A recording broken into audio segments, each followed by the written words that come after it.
بسم اللہ الرحمن الرحیم۔ السلام علیکم، ویلکم ٹو کہانی گھر۔ اس سے پہلے میرے یوٹیوب چینل کو سبسکرائب کر کے بیل نوٹیفیکیشن بٹن کو آن کر دیں تاکہ نئی آنے والی ویڈیو کی اپڈیٹ آپ تک پہنچتی رہے۔ تو چلتے ہیں آج کی کہانی کی طرف۔ میری بیوی بہت خوبصورت تھی۔ میں اپنی شادی کے بعد بہت خوش تھا۔ میرے گھر میں میری 2 بہنیں اور ماں تھی۔ جب ہماری شادی ہوئی اگلے ہی دن سے میری بیوی نے شکایتیں کرنا شروع کر دیں۔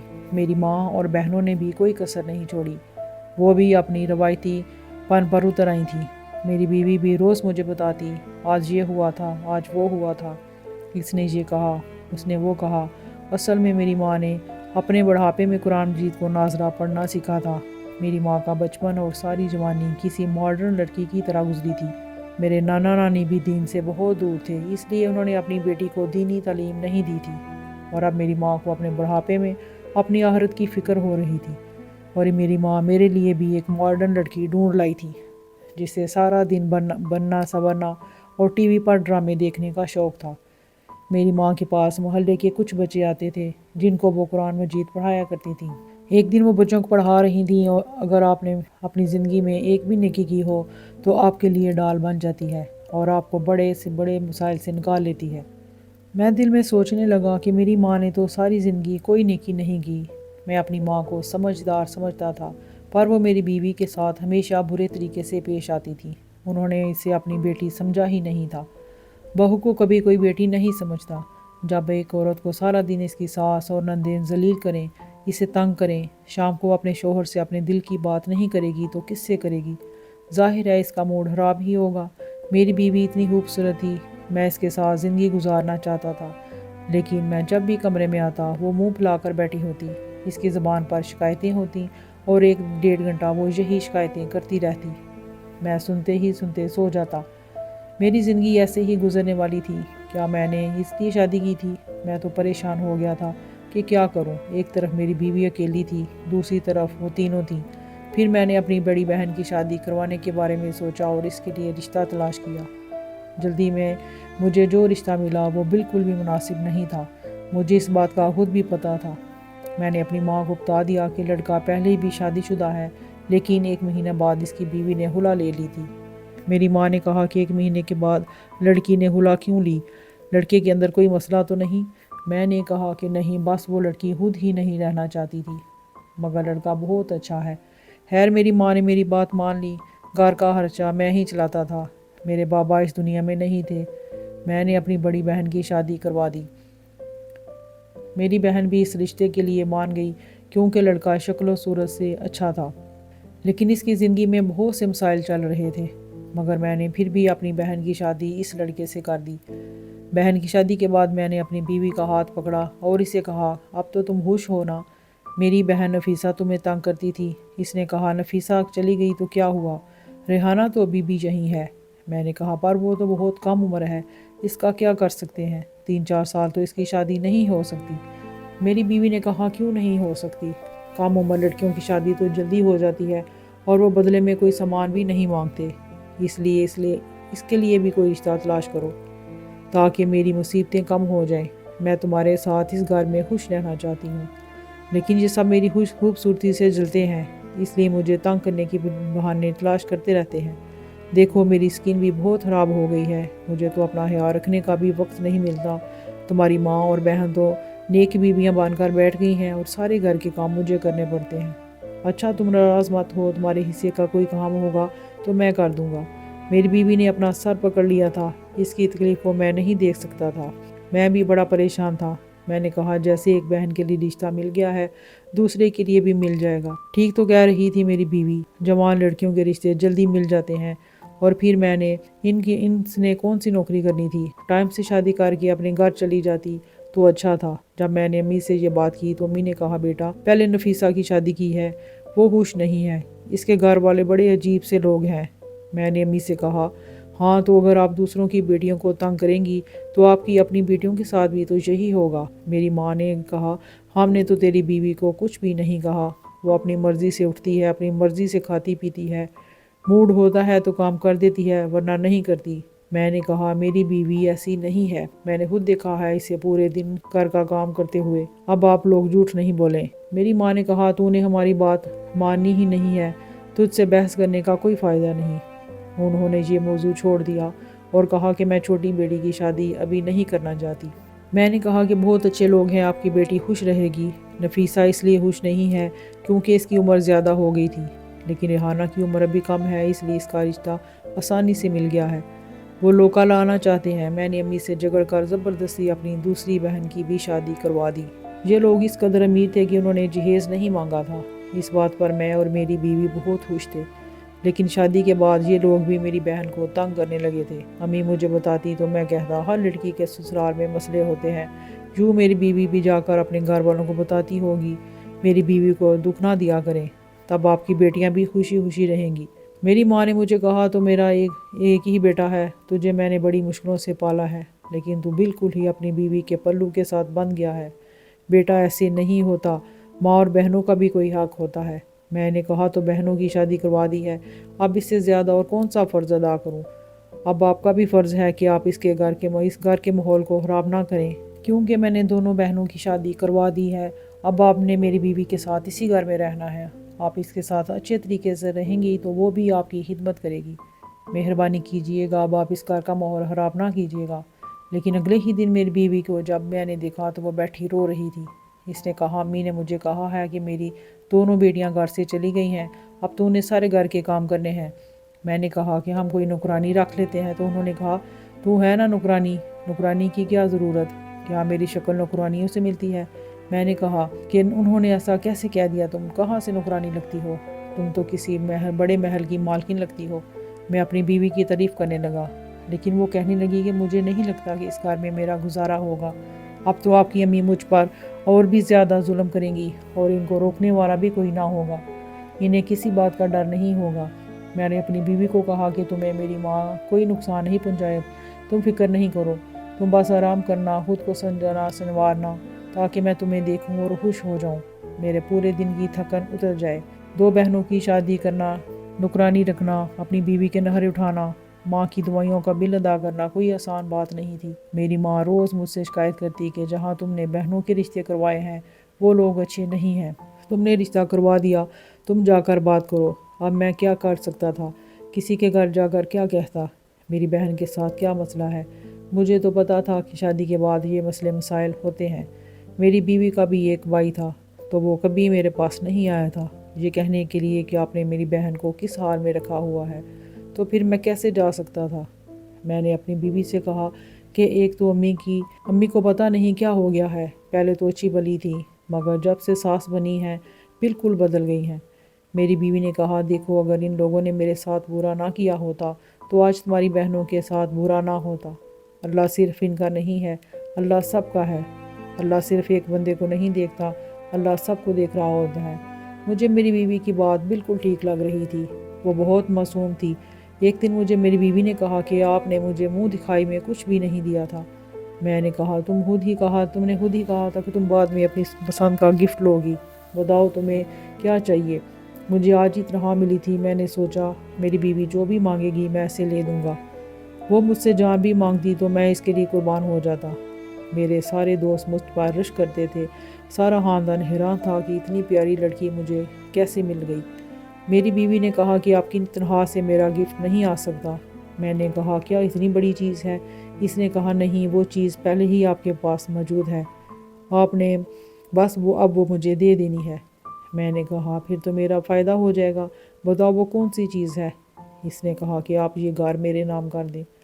میں نے جب یہ بات سنی تو حیران ہو گیا، کیونکہ یہ گھر تو میری امی کے نام تھا۔ اس نے کہا کہتے ہیں کہ عورت کا کوئی گھر نہیں ہوتا، باپ کے گھر پیدا ہوتی ہے تو سب کہتے ہیں کہ اپنے شوہر کے گھر جانا ہے، جب شوہر کے گھر آ جاتی ہے تو وہ بھی اس کا گھر نہیں ہوتا، وہ اس کے شوہر کا گھر ہوتا ہے۔ جب بوڑھی ہو جاتی ہے تو پھر اپنے بیٹے کے گھر میں رہتی ہے۔ کہتے ہیں کہ اگر عورت پر کوئی احسان کرنا چاہتے ہو تو اس کو ایک گھر بنا کر دے دو۔ میں نے اپنی بیوی کا چہرہ دونوں ہاتھوں میں پکڑا اور کہا تمہارے لیے تو میں کچھ بھی کرنے کو تیار ہوں، میں یہ گھر تمہارے نام کر دوں گا، اب خوش ہو؟ اس نے کہا کہ بہت خوش۔ اس نے میری بہت تعریف کی، میرے لیے اپنے ہاتھوں سے میری پسند کا کھانا بنایا، مجھ سے پیار محبت کی باتیں کی۔ میں نے کہا کہ کچھ دن کاغذات بنوا لوں گا، پھر امی سے کہوں گا کہ دستخط کر دیں۔ اگلے روز شام کو میں نے امی کے پاس چلا گیا۔ انہوں نے مجھے دیکھ کر کہا کہ آج بڑے دنوں کے بعد تمہیں میری یاد آ گئی، کیسے ہو بیٹا، ٹھیک ہو نا؟ میں ان کے پاؤں دبانے لگا۔ تھوڑی دیر بعد میں نے کہا کہ امی دیکھیں، آپ کے پاس جو کچھ بھی ہے وہ میرا ہی ہے نا؟ میری ماں نے کہا ہاں بیٹا، تیری بہنوں کا جو حق ہے وہ ان کو دے دیا جائے گا، باقی سب کچھ تیرا ہی ہے۔ میں نے بڑے پیار سے کہا اور جو کچھ میرا ہے وہی سب کچھ میری بیوی کا بھی ہے۔ امی یہ گھر تو بابا کا تھا لیکن انہوں نے آپ کے نام کر دیا۔ میری ماں نے کہا ہاں بالکل ایسا ہی ہے۔ پھر میں نے کہا کہ جو میرا حصہ ہے وہ میری بیوی کا ہوا نا؟ میری ماں نے کہا ہاں تو بالکل ٹھیک کہہ رہا ہے۔ پھر میں نے امی سے کہا کہ آپ یہ گھر میری بیوی کے نام کر دیں، کیونکہ جو کچھ میرا ہے وہی میری بیوی کا ہے۔ میری ماں نے مجھے عجیب نظروں سے دیکھا تھا۔ میں نے کہا کیا ہوا امی، آپ کیا سوچنے لگی؟ آپ یہ گھر اپنی بہو کے نام کر دیں اور یہ سوچیں کہ آپ نے یہ گھر میرے نام کر دیا ہے۔ میری ماں نے کہا دیکھ، جو میرا ہے وہ تیرا ہے، لیکن یہ سب کچھ نہیں کروں گی۔ تو نے پہلے ہی میری بیٹیوں کی شادی اپنی بیوی کے کہنے پر کر دی اور اب وہ بری طرح سے خوار ہو رہی ہیں۔ میں پہلے ان کو ان کا حصہ دوں گی تاکہ ان کی زندگی سے مسائل ختم ہوں۔ تمہاری بیوی کے کہنے پر تم نے میری سب سے چھوٹی بیٹی کی بھی شادی کروا دی، ابھی اس کی عمر ہی کیا تھی۔ اگر تمہارا باپ زندہ ہوتا تو میں 3-4 سال اس کی شادی نہ کرواتی، اور تم نے اس کو سسرال کی آگ میں جھونک دیا۔ یہ گھر میں کبھی بھی تمہارے نام نہیں کروں گی۔ تمہاری بیوی جب تک تمہاری زندگی میں ہے تب تک تو نہیں، یا پھر یوں کہہ لو کہ اپنی زندگی میں نہیں کر سکتی۔ تمہیں کیا لگتا ہے جو رویہ میرے ساتھ ہے اور تمہاری بیوی کا میرے ساتھ ہے، اس کے بعد یہ گھر تمہاری بیوی کے نام کروں گی؟ ایسا بالکل بھی نہیں ہوگا۔ میری ماں نے تو صاف انکار کر دیا تھا۔ یہ سب کچھ تیری بیوی نے سکھایا ہے، میں سب جانتی ہوں۔ میں خاموش ہو گیا تھا، مجھے بڑا غصہ آ رہا تھا۔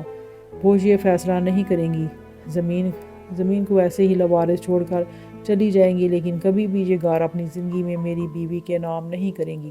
میں اپنی بیوی کے باتوں میں پہلے ہی آ گیا تھا۔ اس نے مجھے تانے دینا شروع کر دیے تھے۔ اس نے کہا کہ بڑے پیار سے بات کرنے گئے تھے، تمہاری ماں کبھی بھی یہ گھر تمہارے نام نہیں کرے گی۔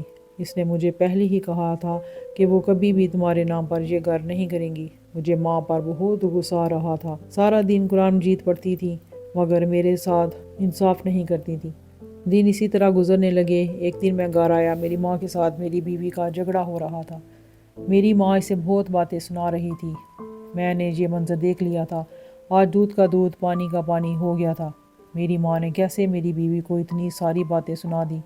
میری ماں کہنے لگی کہ یہ مجھے کل کا بچا ہوا سالن کھلا رہی تھی جس میں سے بو آ رہی تھی۔ میری بیوی کہہ رہی تھی کہ ایسا کچھ نہیں ہے، میں نے سالن صبح کا بنایا ہے اور تمہاری ماں ڈرامہ کر رہی ہے۔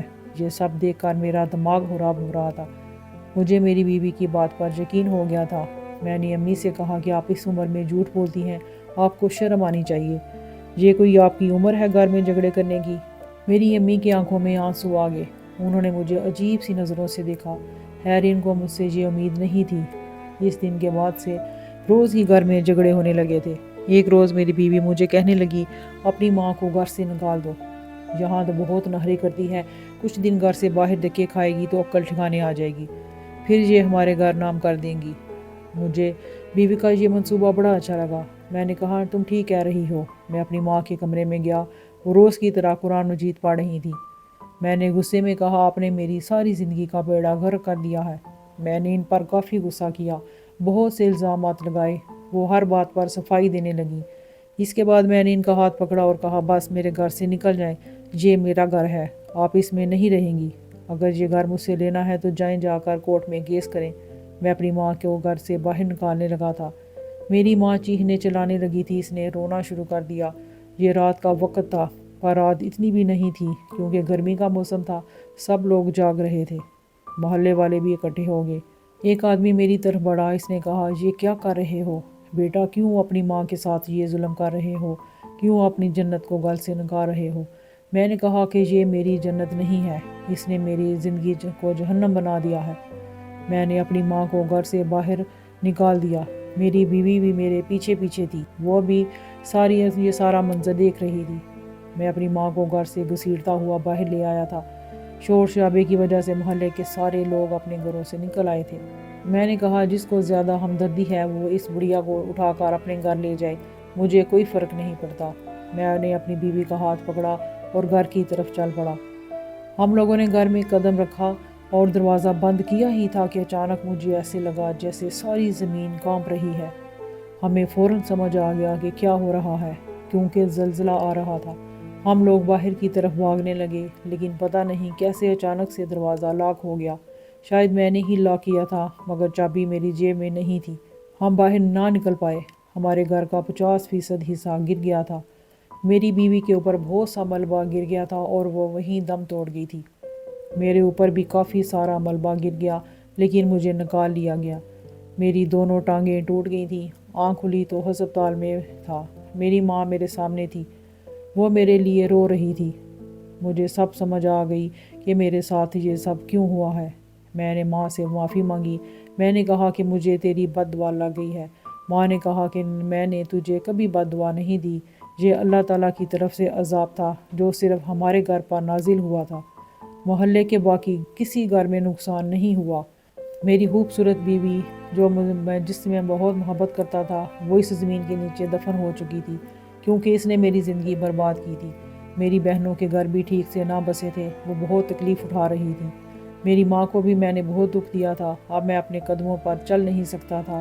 میرے سارے کام میری ماں کرتی ہے، اور میری بہنیں جن کو میں نے کبھی کچھ سمجھا ہی نہیں تھا، آج انہی کی مالی مدد سے میرا تھوڑا بہت علاج ہو رہا ہے۔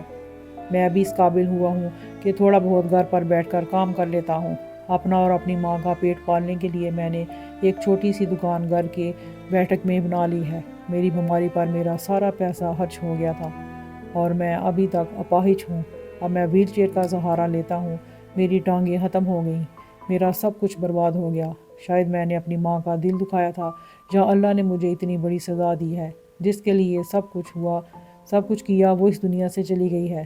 دل کا ایک حصہ کہتا ہے کہ وہ بہت بری تھی، اس کے ساتھ بالکل ٹھیک ہوا ہے، لیکن دل کا دوسرا حصہ آج بھی اسے یاد کرتا ہے جس سے محبت کرتا تھا۔ وہ میری پیاری بیوی تھی، ایک خوبصورت عورت جو میری زندگی میں آئی تھی۔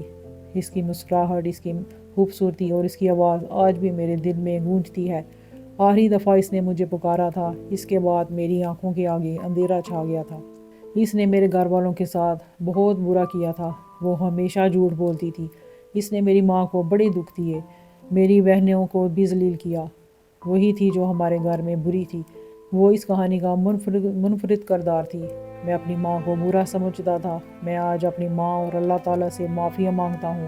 اس بات سے ڈرتا ہوں کہ جو میں نے دنیا میں کیا ہے اس کا حساب تو ہو گیا ہے، کہیں آخرت میں مجھے اس سے زیادہ سزا نہ مل جائے۔ میں نے بھی اللہ تعالیٰ کے پاس جا کر منہ دکھانا ہے، بس مجھے اس دن سے ڈر لگتا ہے۔ مگر میری ماں کہتی ہے تجھے کچھ نہیں ہوگا، میں نے تجھے اور تیری بیوی کو معاف کر دیا ہے، اور مرتے دم تک میری دعائیں تمہارے ساتھ ہی ہوں گی۔